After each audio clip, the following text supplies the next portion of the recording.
Bonjour à tous et bienvenue dans cette vidéo. Aujourd'hui, je vais t'expliquer dans cette vidéo si tu comptes arriver très prochainement au Canada pour comprendre le système de gestion des comptes bancaires au Canada.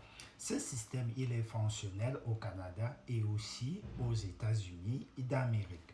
Donc, comme tu peux le voir là, actuellement, je vais en possession de moi deux cartes bancaires distinctes pour un même compte bancaire. Aux États-Unis, au Canada, ici, il fonctionne avec deux cartes bancaires pour un seul compte. Là, j'ai une carte de débit et là, j'ai une carte de crédit. Je t'explique donc la différence entre ces deux cartes pour un même compte d'un seul détenteur. Là, la rouge, c'est une carte de débit. Elle me permet d'utiliser l'argent qui est disponible directement dans mon compte bancaire.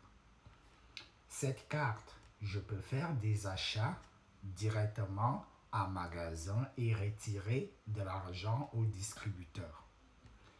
Cette carte, c'est une carte de crédit.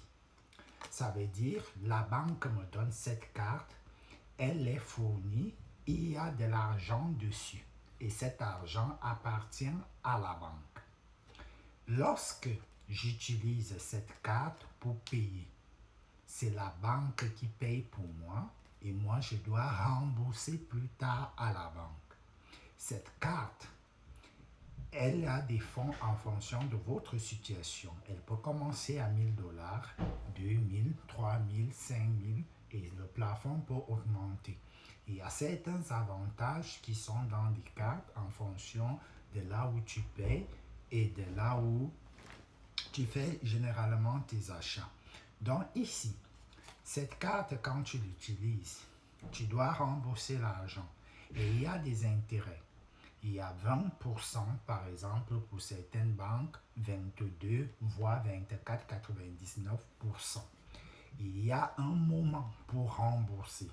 Passé ce délai de remboursement, tu auras donc des intérêts à rembourser.